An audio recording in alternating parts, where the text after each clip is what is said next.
Good morning, everybody. Happy Friday and welcome to the Rangers Review morning briefing for Friday, the 26th of May. The year is fair cracking on. I'm absolutely delighted to say we're joined by a full squad this morning. We've not had Adam Thornton on for a while. It's been too long, Adam. It's great to have you back on. Cheers, Derek. Yeah, it has been. Feels like the season has been finishing for a good few months. But yeah, we're almost there. It's a pleasure to be on. Never-ending story. Seems a bit like that, doesn't it? And Stevie Clifford joins us for a hat trick of appearances, fresh from refereeing the YouTuber game at Ibrox yesterday. Stevie, how did it go? Yeah, it was okay. Before we get to that, it was Joshua phoned me last night and said I had to come on this morning and just be with Adam, just in case you have the window cleaner or somebody coming round again and you have to leave halfway through the show. So, no, it's good to see Adam back as well. I know he's been busy and everything else, so it's good to have Adam back. Always has a sensible viewpoint and stuff, whereas we just ramble nonsense, don't we? So I'm throwing toys for the dog in the middle of the show and forget where I am. But yeah, the YouTuber game yesterday was fun. Scotland and England, it was 1 each, and Scotland won it on penalties. There's a few very enjoyable misses in there for the lads, so it's a good watch. The Scotland equaliser is worth watching the highlights for alone. Top corner, edge of the box stuff, Derek. It was unbelievable strike. So it was a lot of fun. A few undesirable moments in it from people playing up to the cameras, but apart from that, it was all fun and games. It's well worth a watch, but well done to CJ, Novo, and the Scotland YouTuber boys, because they were really good. I think England turned up expecting to give them a bit of a thrashing, but they didn't. And then we done the staff game last night at Ibrox, Derek, so there was a few familiar faces from Rangers staff playing in that, and that was a lot of fun as well. A few good goals. So yesterday I did 4 games at Ibrox. I'm very, very sore today, and I'm back later today to do some more. Well, not later today, later this morning to do another tournament there. So, wow. The pitch, by the way, the pitch is still absolutely immaculate, and that's 490s on it yesterday, and it is honestly, the condition of it is unbelievable. But it's a hard surface. It's like running on laminate flooring. It is hard. So I always wonder why we water it so much and stuff like that and things, but it's a really tough surface. So my wee feet, Derek, are feeling it today, that's for sure. Yeah, I can imagine. But what an honour that must be to run around the Ibrox surface, and you're right. Well, it wasn't quite running around, but wobbling, trying to keep up, but it wasn't running so much. James Strachan says Stevie is an athlete. Absolutely. Not a very good one, but right, let's talk. Before we talk Rangers, everybody, just a quick word, as you know, for our podcast sponsors, Seneca here, Restoration, they're back on board, sponsoring the Rangers Review daily briefings. So it's great to have these guys on board. They are the multi-awarded clinic. The hair transplants are performed only by doctors, I'm told, as well. So the top guys in the industry, and ex-Scottish national rugby player Tim Visser, I'm told, has chose Seneca for his hair transplant. So I think he's got a lovely locks on top of his cranium. So if you want a Tim Visser, folks, then these are the guys to call. Stevie. Have you phoned them yet, Stevie? I thought you were going to be on the blower to them asking for a Todd Cantwell. I'm not entirely sure that's the doctors can miraculously do that for guys like yourself. But is that something that's obviously on the agenda for you? I said I'm not allowed to phone them anymore. I got a letter from their lawyers saying that it was too much every hour, every day. So, the offer's there, folks, like, to help me out. I was thinking maybe get one of those glued-on wig things that they get a Cantwell glued on. You've seen them, so I might do that for the live show, Derek. Turn up a wee blue ribbon and stuff. That'd be quite something. Let's talk football. Let's talk transfers first of all. Of course, we have got the game tomorrow, the final Premiership game of the season. Rangers head to Paisley to take on St Mirren to wrap up the league season. However, this morning there's reports that we've seen Rangers reportedly hot on the trail of Ike Ugbo. Hopefully that's how you pronounce his name. He's formerly came through the ranks at Chelsea. He's currently plying his trade in France for Troyes over there. I can't say I know too much about him. He was born in England, switched his international allegiance to Canada. He's had loan spells at the likes of Barnsley and Club Brugge, as well as Genk in Belgium. He was sent out on loan in France after only 5 months in Belgium. He made that move permanent last summer. It's reported that the French side value the player at £3.5 million. He's a quite a tall lad, 6'1". He's got 8 caps for Canada and was in their World Cup squad. That aside, though, Adam, I don't know too much about him, but it's clear that Rangers need to bring in front players in the summer. Yeah, definitely. I think most that we've been linked with solidly have been centre mids, fullbacks, goalkeepers, which I think you can get a bit of value for, as in sort of Bosman signings or cross-border signings or whatever. I think that can be a little bit easier.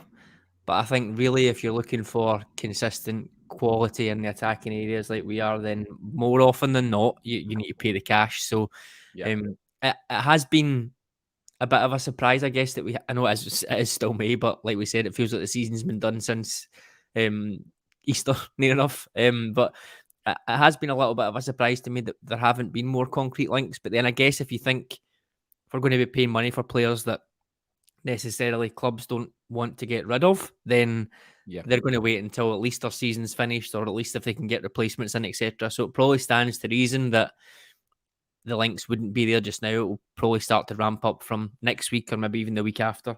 The issue that we've got, I guess, is that pre-season starts in 4 or 5 weeks, I think. And we've seen last season, we only had, I think, Cholak, maybe Lawrence in for when we went away to Portugal, was it? I think it was Portugal or Spain.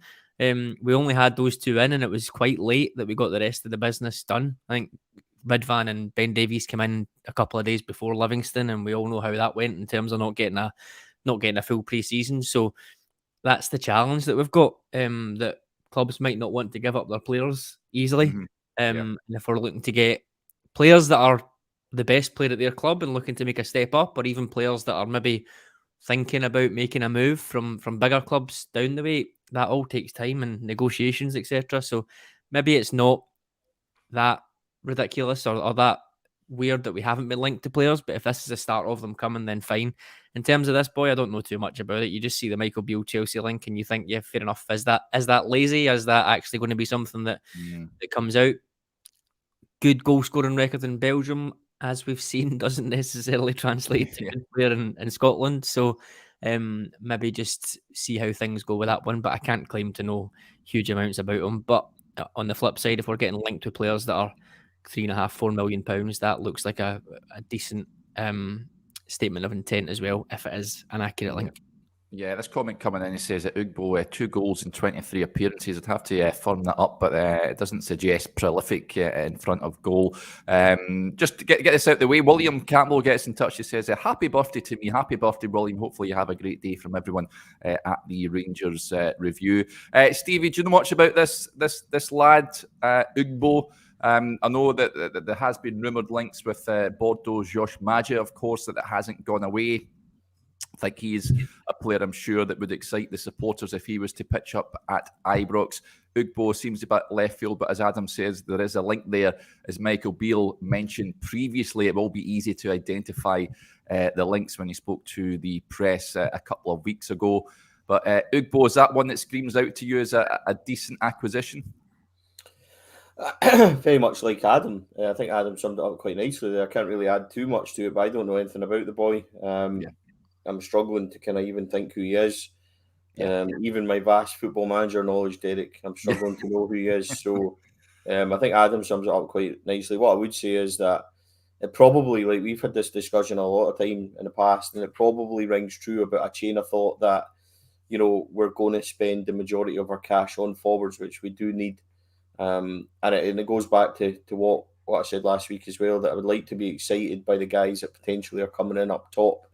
Now, we're not going to get a guy, like I've seen that stat there, 2 and 23 or whatever the boy said it might be. I don't think we can afford a guy that's got 20 and 25 because these guys go for mega money.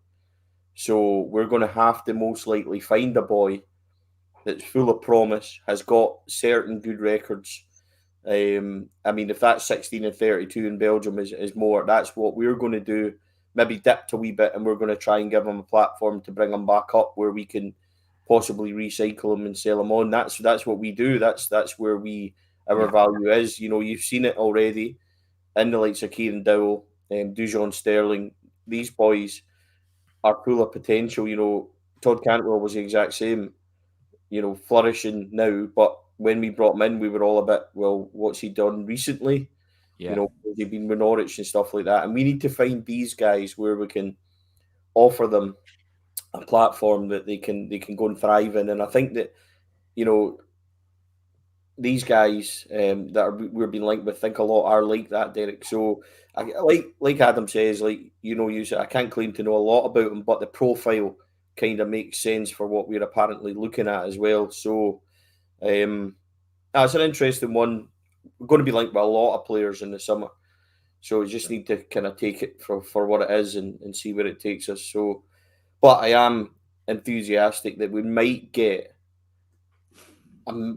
be able to get 2 or 3, 4 million pound forwards. I think that's where we really need to look at strengthening. And then that's why I'm not so disappointed at guys like Dowell and Sterling and stuff coming in, because they'll be young, hungry, athletic boys, plenty of legs in there that'll hopefully bring up other bits in the team, and then we can spend money on other bits. And it's also probably why, if it happens, Jack Butland's a really sensible, smart piece of business as well. So, no, I'm looking forward to seeing who we do bring in. But if we're spending that kind of money, they've got to be right, Derek. We can't afford another 3, 4 million pound signing like players that haven't worked out in the past. Yeah. I think also, Derek, we need to be careful. I know it's transfer season and we want to just make judgments, etc. But dismissing players based on how they've done this season, or they're just looking at their goals and saying he's not very good, or he's this or he's that, isn't really ideal. I think if you look at Cantwell, for example, 14 goals for Norwich in 7 years, and he's got 6 for us in the space of 3 months. Like, it doesn't always translate to you've not done very well at that club means that you're not going to do very well at this club. Similarly, Sakala's at 18 goals and assists this season from like 24 games. And I think if I was to stand up at the Heart and Hand live show tonight and say, do you want Sakala as your number 1 striker next season? There would be a very high majority saying, no, thank you. So I think there needs to be context. We don't know enough about these players. And I'm not saying that everybody has to be watching players for months before they're allowed to make an opinion on them, but sort of just dismissing players because of maybe the league they play in or the number of goals they've got isn't really, it doesn't tell the full story, I think. So we'll wait and see how it goes. I'd agree with Adam there as well. It goes back to what we've been saying, Derek, about, you know, a lot of people have asked for change. I'm one of them. Well, change is here now on and off the pitch. We need to embrace that and just trust the manager for what it is. He's already shown, not only in January there, but on his previous spell, that they've got an eye for a player. You know, I think if you look at Gerrard's record, which Beale was obviously involved in, there wasn't a lot of transfers that didn't go wrong. He did get the odd Grezda, right? So I'm not saying that everything was perfect. It's not a rewrite, but for the majority of the money that they spent, Derek, it was spent quite well. And they identified a lot of good players. So we need to just kind of embrace the fact that Michael Beale knows a player. He's coached for a very long time on various continents and stuff like that. So let's allow him that. And, you know, we did ask for change. We did ask that the club kind of revamp everything. They've done that. Now let's embrace it and see where it takes us. So I'd probably just echo what Adam said there. You know, we can't there's no point in slating guys like Dowell or guys like Sterling or whatever it may be because they're not costing, you know, 18 million pounds and they don't have a fancy surname. So let's just see where it takes us and see what Michael Beale does. This is all about him getting what he wants and taking us where he wants to go. We've seen enough evidence that we can confidently support that. I think that's fair. So, you know, let's get on board with it. Like Adam says, no point in being down the dumps already about certain guys. Let's just see. I'm optimistic. I'm quite excited about what the future of the summer's going to bring in terms of incomings and how Michael Beale will shape his squad. Just on Kieran Dowell, that is another one. I mean, Rangers were linked with him when he was at Everton before he joined Sheffield United on loan back in December 2018. So there's another link. Michael Beale is well aware of the player. Just on Dowell, though, Adam, the injury record is one, of course, he's been out since February with a knee injury. Is that a concern for you? I know he's been brought in on a free transfer, but we all know about injuries this season and quality players being out long term. Is that a major concern? I was looking at a lot of Norwich fans with obviously him signing for Rangers, and they said that he's a great player, but he's just injured too often. It screams of many a player that we are well aware of here at Ibrox as well. But Kieran Dowell, for you, is there concerns there? Yeah, I'm a wee bit confused about the injury history thing, though, because you're right. Like, you go on Twitter and search, and there's Norwich fans saying, yeah, great player, but is injured a fair bit. But then I looked at his injury history, and he's out just now, but then his last injury was like 3 years ago, which might not be accurate. But then Chris was on, I watched the podcast last night with Chris, and he said he was out for 6 weeks before this injury, and that was it. So in 3 years, you're like, is that really injury prone? Maybe there's things that aren't getting picked up, that maybe he's missed a game for a knock or whatever, and it gets magnified a little bit when they're not doing well. So I'm still a wee bit, I haven't seen much concrete evidence without going back and watching every single game and reading every single thing about Kieran Dowell to know exactly what the issues were. But I don't know, if you were to look at if somebody was coming in from Southampton and looking at Connor Goldson's injury history this season, would they be like, oh, good point. Yeah, he's had 3 injuries this year. Oh, I don't know. But then you think what he's been like for the 5 years before that. So again, I know it's quite boring, but like context, we just don't know. For me, I think Dowell is a good player. I haven't watched huge amounts of him, but when the links were coming up, I jumped on. We've got Y Scout and various other things that we can look at. So I jumped on and had a look at things there. And to me, he seems like a decent punt. He's got that pedigree that playing in the Premier League, or at least being brought up in a Premier League academy. Done quite well recently with Norwich, which is a good sign. As Thomas says, a nice left peg, plays off the right and can cut in. That's a kind of skill set I think we've been missing for a fair amount of time. Set pieces as well. If Barisic is either moving on, if Tav allows him to take one, that's the thing. But if Barisic is moving on, or even being phased out for Ridvan in the summer, Ridvan's crossing isn't at the level of Barisic, is it? Nobody in the squads is at the level of Barisic, but that could be another aspect there that we can get him in as well. For me, he's way more to the sort of side of Lawrence and Cantwell quality than say a Jack Simpson or a Bacuna type free transfer signing. So as Stevie said, what's the issue? 3-year contract beyond decent wages, but not ridiculous wages. If it comes off and we get a good season or two out of him, then fantastic. If it's not as good, he's still mid-20s, and you would think would be able to move him on. So I'm okay with that. Yeah, just when you spoke about boring there, Adam, your big fan, Xander Staff, has got in touch. He says, good morning, gents. Great to see Adam Borton back. No, so that's not worked at all, has it? That's not worked at all. That's a shame. Exactly. That's a shame. He's on the back of that, it says, Adam promised a new goalkeeper in the next 8 days. So if Rangers don't announce one, he's getting it. I think that's it. You scared there, Adam? It's a family show. I'm not sure what getting it means. It's a family show. We won't dig into it, but yeah. Yeah, absolutely. Just on the issue of the injured, Kieran Dowell, of course, injured. Ian Thompson raises a valid point. He says, remember, Paul Gascoigne came to us after major reconstructive surgery, and what a player he was. On the issue of strikers, Ali Quinn says, Big Itten is banging them in. Bring him home, Stevie. I don't think Cedric Itten was ever a bad player. Just maybe not suited to our style and perhaps our game. Could finish. Scored a lot of important goals for us, Motherwell testament to that. But he certainly, could find a way to net. He just never really suited. You've got to remember, Scottish game's quite unique. Yeah. It's certainly different in pace and tempo and robustness as where it is. A lot of really good players have came here and not managed to flourish. So, we need to find guys that are suited, which is difficult. I don't think for 1 minute that Rabi Matondo is a bad player. who can't thrive out in Belgium or somewhere else where he's done really well before, but then comes to Scotland and looks like he's never played football before at times. So I don't really agree with, I know there's a kind of joke behind the Eton thing, but I think it said was a good player, but just not really suited to what we had.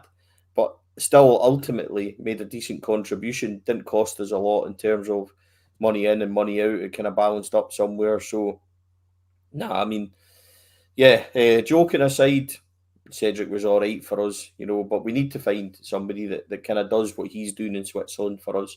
I think it raises an interesting point, though, about like this summer, and if we're bringing in these new forwards, it's going to change the way that we play. I think Michael Beale said something the other day about having, was it ghosts around or something like that? He said in the press conference, kind of referencing maybe it's time for a new broom and not having these players there that maybe aren't going to play as much, but then possibly the fans will be clamouring to kind of get them in the team. And I think that kind of rings true, because for me, it felt like with Itten and Kolak, the biggest issue was that they weren't Morelos from 3 years ago sometimes. Yeah. And we, I think as a team, tried to play the same way to Itten and Cholak as we did to Morelos, which isn't going to work because they're completely different types of players. So if we're then bringing in 2 or 3 new players up front, we'll probably change the way that we play, and maybe there will be an option there for maybe a more physical player, or maybe someone who's not as good holding off defenders, etc., to be there. And maybe a penalty box striker would become someone that we can use, and they won't feel as isolated because we've got different types of players round about them. So that's quite interesting to me, because we've spent 6 years wondering where we find the new Morelos from, and I don't quite think that's the way that, from the noises that Beale's making about the type of forward that he wants, I don't quite think we're in the market for a like for like. Not that you would get one for that amount of money, but no. I don't think we are. I think he's maybe more looking at those kind of flexible forwards, pace. They can stretch defences, they can go in behind, and they can finish. So that'll be quite interesting to see the type of other players that might end up doing quite well for us that haven't done in the past. Just on that as well, Adam, if you remember, like just to back up that, he said about, sometimes having to let, people go from dressing rooms to let others come in with a fresh kind of being able to stamp their own authority. I can't remember quite how he phrased it, but it was more or less saying that sometimes you have to lose like big players and big shadows, basically. Yeah, it was. Guys like McGregor and Morelos and stuff, they're massive in the Rangers dressing room, Arfield as well, but sometimes in order to allow new fresh blood to come in and have a clean slate, you need to allow that to happen. So I think he more or less said something like that. It kind of backs up what you were saying. Yeah. But I think that's right. I mean, it's an interesting point Adam makes. Like, I think that the time has come for Alfredo, but a lot of us, and I've said this before, and it's maybe not hugely popular, but a lot of us were still in love with Alfredo Morelos of 2 years ago, 3 years ago, and maybe, when you see what he's capable of this season, it's maybe not the same level. Now, he had a really bad injury. I get that. That was a really nasty injury, and he missed, when you think about it, 6, 7, 8 months. So he's come back, and he looks like he needs a good pre-season and things like that. But he's gone now, and perhaps what Adam's saying, really, I've not thought of it this way before, but if we brought in another striker and Beale really wants to go with him, but we'd kept Alfredo, there would be that clamour from the fans if it didn't work after one game just to get Alfredo back in. So it's interesting. We've had to make perhaps ruthless decisions around that. It's the same, for Ryan Kent. What if we offered Ryan Kent rotational football? There would be a lot of clamour for fans.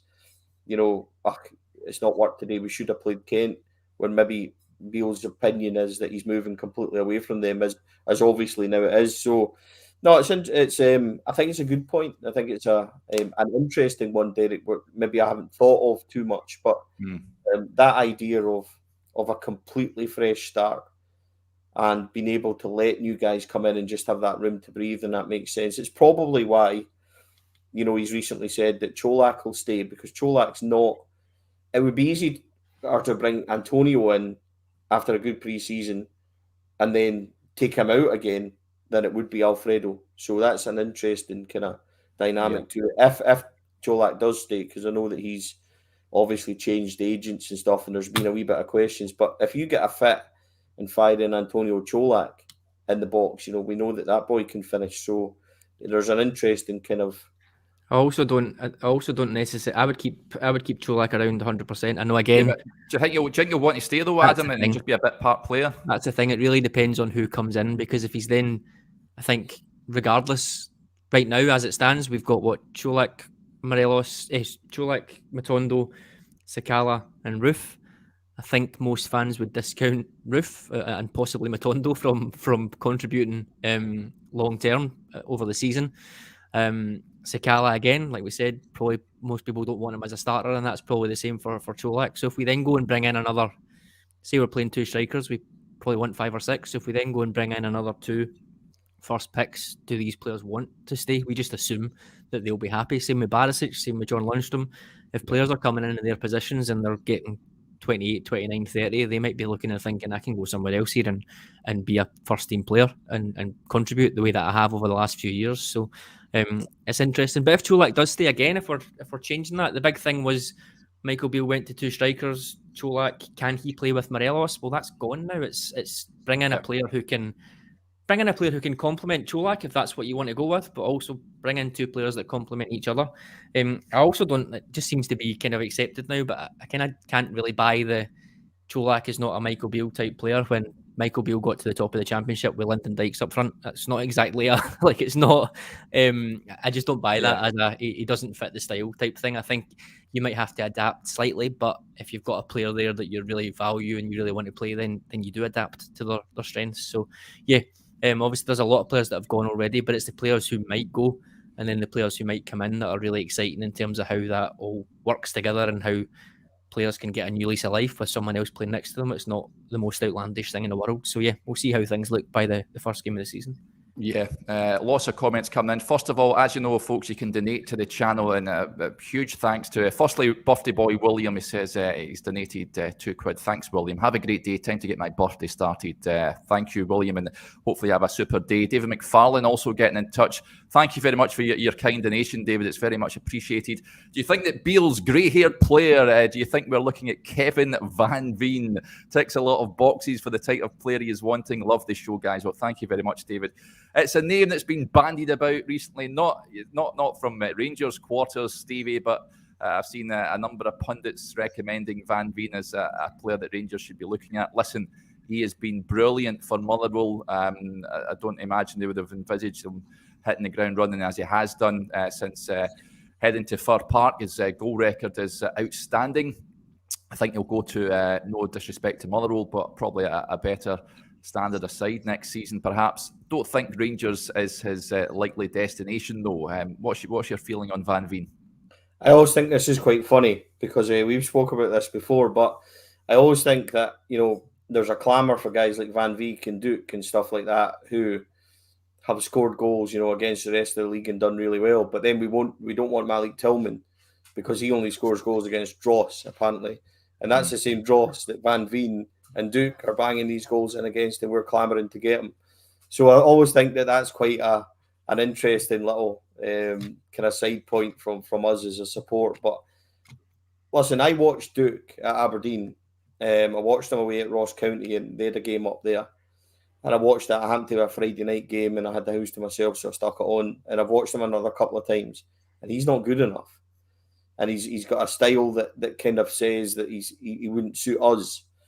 And I've watched Van Veen, right? And the way Motherwell play him up front all on his own and stuff, and he does a lot of chasing and stuff like that. I'm not sure that his style is overly suited to what we want to do. He reminds me a lot, ironically, of Cedric Hitton. The style he plays in, the same kind of rangy kind of motion and stuff like that. And, there's a huge difference of doing well for Motherwell than there is for doing well for Rangers. And that's not meant to be disrespectful. We just don't play the same. There's different style of pressure. It's easy to kind of lump a ball up to a forward and stuff when you're not Rangers because you know what our fans and stuff are like. So I'm not saying he's a bad player. That's not my point. It's just I don't think that he would be anywhere suited to what we need and what we want. He's got a good goal record, absolutely. But again, you're buying Kevin Van Veen. maybe cost £1 million or so at that age. The last time we did something like this in the SPL, it was Claudio Caniggia. Now, that worked because it was Claudio Caniggia. But Kevin Van Veen, with all due respect, isn't Claudio Caniggia. So I appreciate the point and suggestion, but it wouldn't be somewhere I was going. Yeah. Maybe more. It's maybe more like a Velichka type thing, isn't it? Remember we had him under under Andreas. He done a job for Rangers. I did. We had him under Smith second time round. It's maybe quite similar. Yeah, I think Stevie's spot on, and also I know he scored more goals, a lot more goals than Cholak. But if Cholak had been fit, do we think he'd beat 20 goals? I think in terms of the league campaign, probably. So it's we don't want Cholak. We want him to go, but we'll bring in someone who's kind of quite similar. Or maybe we'll bring in I don't know a Kevin Nisbet is one that gets mentioned as well. That seems quite like for me. Again, if Cholak wants to go and we want to bring in someone who's a couple of years younger or whatever in Nisbet or a cheaper option in Van Veen, then fine. That might be decent trading if he wants to go. But if he doesn't want to go and we want to keep him, I don't see much value in either bringing in someone else who's quite similar to him or getting rid of him just to bring in one of those players that this summer when we've got so many other things to do. I don't know, but I don't know how high up the priority list that would be. No. Did you guys talk about? I never watched it all yesterday, but did you talk about? I can't pronounce his name, but the Villa midfielder that was on loan at QPR, is it Tim Erogabum? I don't know how to say his name. Did you, I didn't know. He was getting linked.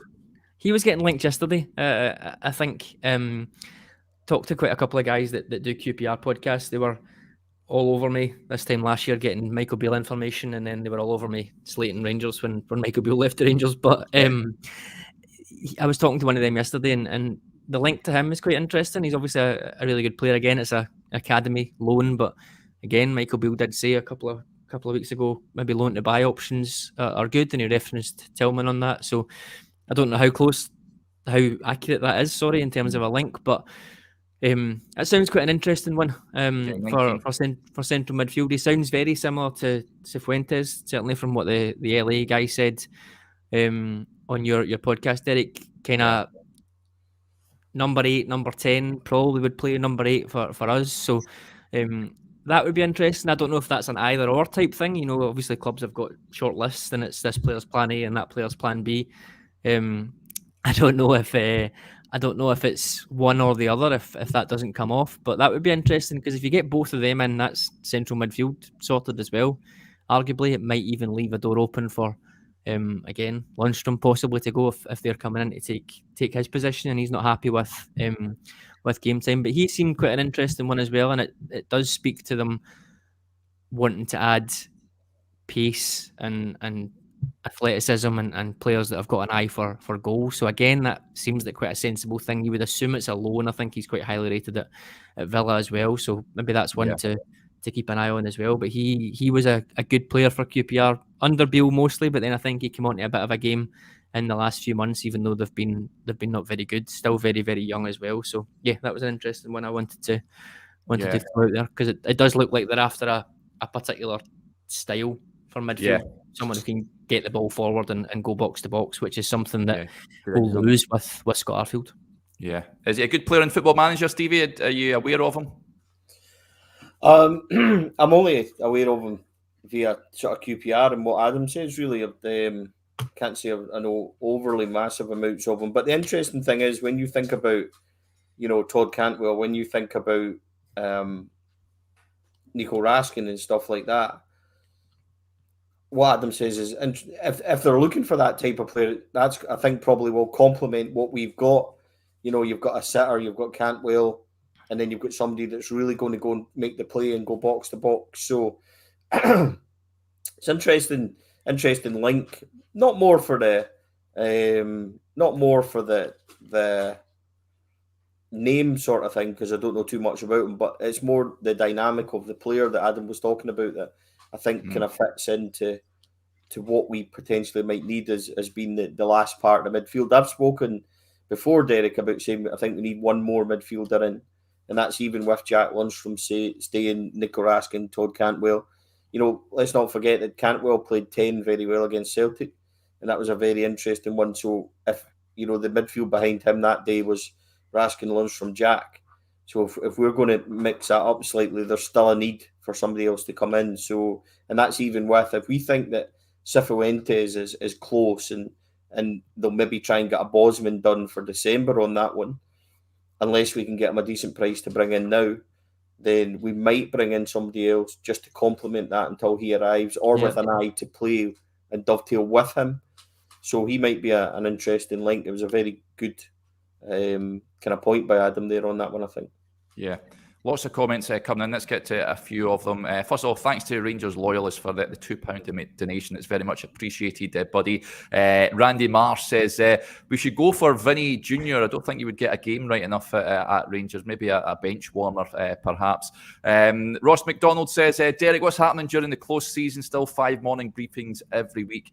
Yes, Ross, I can confirm that will be the case. No rest for the wicked, and all that will be here every weekday morning with all the latest news coming out of Ibrox. So there's still plenty to talk about, of course, when it comes to Planet Rangers. Drinks Whiskey says, joining late this morning, what have I missed? We signing Diego Costa on a free. Wouldn't mind if he was a grey-haired player Michael Beale was talking about, Adam. That would be ideal, yeah. He'd certainly replace Morelos in terms of the box officeness. So I don't know I can't think what age he'll be now. I'm going to guess at 34 he is. 34, 35. He looks about 56 right enough. He always has. So not exactly been prolific at Wolves this year, but why not? Yeah. Right, okay, big game tomorrow. Well, say big game tomorrow. It's the final game of the season. Every game's a big game when it comes to Rangers. They wrap up the league season away to St Mirren. Are you expecting changes, do you think, Stevie? I'm of the opinion I would be inclined to just play a lot of the young lads, as we've seen at Tynecastle last season. They've done ever so well, beating Hearts, of course, over there just prior to the Europa League final. I would be tempted just to bleed a whole load of young players for that game tomorrow. What's your opinion on it? Can we see changes, do you think?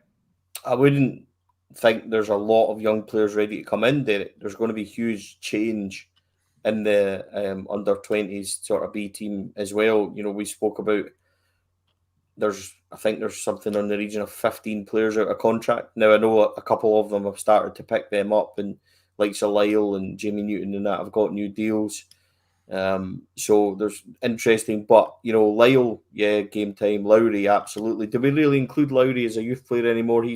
For me, he's a first team player. So King, like Devine, these boys aren't B team players anymore. But from the B team wise, we talk about Robbie Ure. Robbie Ure's potentially leaving the club. He's not getting a contract. So would I really start him as number 9 and things like that? I'm not sure. So if there's youngsters there that deserve it, Derek, and there's a lot of boys out there that go and watch the B team and stuff and will know more than I do, I'm not so sure there's a lot of them. Likes of Cole McKinnon and things, obviously, they're good prospects, but they're not here. They're out on loan. So I'm not sure there's massive changes. I don't think the squad's big enough either. You maybe see, the likes of centre-back, you've only really got Suter and King, so Robbie McCrory will come back in nets, I should imagine. Tav starts because it's Tav. Ridvan starts because there's nobody else, and he's been doing quite well, so he would play. Your midfield is more or less the same. Cantwell's going to play, Raskin's going to play, and then up front is where you can Fashion's probably going to play. You can mix it. I don't think I think there's still 6, 7, 8 positions that play because there's not much else. So I'm not overly thinking there'll be massive amount of changes. So I think it'll be like for like. Hopefully, just go and do the job, and then we can close the curtain on this season. It's long overdue. I feel like from the moment that we got beat by Liverpool so badly at Ibrox, I've just wanted this season to end. I've wanted massive changes. We all seen me on the Rangers Review the morning after that. So I'm glad that we're finally here. There's another big week game for this. Geez, I'll try and get that out of my mouth. There's another big game this weekend for Rangers. For the women, are playing Celtic in the Scottish Cup final on Sunday. Chance for Malky Thompson to finish with a double before he goes back to the reserve coaching or B team coaching, wherever he's going back in the academy. But Malky's been great with us. And I just wanted to say a good luck to the women's team on Sunday for that. It's a big game. We didn't win the league last week, didn't get into Europe either. So this is a chance for them just to add a wee bit of silverware. It would be a cup double, first time it's been done for the club as well. So good luck to them and good luck to Malky for that on Sunday.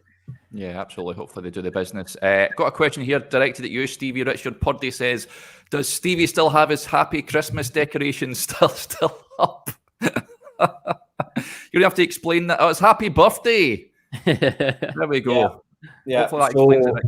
It was the kids' birthday recently. The kids were 6 and 7. So as much as I would like the Christmas tree and all that to still be up, Derek, it's happy birthday stuff. And as you can see, folks, it's quite high, and I am not quite high. So that's somebody else's responsibility to take that down. So I'm taking no responsibility for that. You can moan at Mrs. Clifford for that. Adam, tomorrow, how do you see it going? Just do you foresee a Rangers victory? Many changes at all? Yeah, I don't think we've got many changes that we can make, as Stevie said. What I would like to see is Lowry starting. I think 90 minutes would be good. It's kind of fine coming on and things, but I would like to see that. That would be quite good. Yilmaz, I think, still should be playing. He is still someone that needs to be getting the minutes. Yeah. I think the manager was quite keen on the Ibrox unbeaten record. He mentioned that a good few times, so that's maybe limited the changes. Obviously, we've had the Celtic game and various things as well, so you want to keep going. And then on Wednesday night we had the players leaving, etc. So you can understand why maybe some of them played that you would think probably won't play at the weekend. So I think all of that adds up to probably some changes. I think Adam Devine probably deserves a shot. He's obviously not played in the last 6 months or so. So maybe you could come in for Tavernier and give him an extra few days off. He's not getting any younger, so maybe that might be an option there. Other than that, sort of feels like Lyle might get a game, given he was kicking about last week and he's had those awards and things. It feels like something that would happen, that we might see maybe a little bit more of him, but I don't see very much else. Unfortunately, there isn't that there. And like Stevie said, anyone that's doing quite well, Jay Hogarth, Cole McKinnon, etc., they've been out on loan. So it's maybe more unlikely than last season, when I think that was a huge surprise, wasn't it? But again, it was Seville coming up, etc. as well, so there was that thinking on it too. So I would like to see Lowry. I think King coming in would be is good, and he'll start again, and maybe Devine, maybe Lyle. But other than that, I think it'll be the players that have been playing recently. Yeah. We'll just finish up. Louise Y says, what time is the press conference today? From 12:30, we'll hear from Michael Beale and whatever player is put up for the press, folks. So we'll have all the reaction from whatever happens at the Rangers training centre, all the big talking points. You can see that on the website and also on our YouTube channel. I'll discuss what was discussed at the press conference with Ewan outside the Rangers training centre. So we hope you can join us for that. Huge thanks to Adam and Stevie for their great work on the show this morning. Always a pleasure having you both on, gents. And I think that we'll get you on there more often during the close season and, of course, the pre-season as Rangers get up for next year as well. Stevie, you want to say something? Yeah, just good luck to Adam and the Heart and Hand boys tonight. House for their live show. As I said, I know Adam's been busy lately, so it's great to see him back. And good luck with the show tonight, boys. Hope you smash it. I am working. Unfortunately, I've got Ibrox. I won't make the press conference today either. So got Ibrox today and then straight on to night shift. So good luck to the boys tonight. Really hope they go and smash it, as they will. And it was a good show today, Derek. Much appreciated. Being on, and great to speak to Adam. Always think he talks sensibly about signings and stuff like that. So it's good to have his opinion. Yeah, absolutely. Break a leg tonight, Adam. Good stuff. Right, that'll do us there, folks. As mentioned, well, if you want to subscribe, first of all, to the website, all you have to do is head over to rangersreview.co.uk/subscribe. Great take up to our yearly offer, which ended at midnight last week. That draw for that meal for 3 at the Blue Sky Lounge with a club legend, I'm told, will be carried out shortly. So we'll be announcing the winner to that soon. So keep your eyes peeled for that. Okay. We'll be back a little later on, but until then, enjoy the rest of your Friday morning. Bye for now.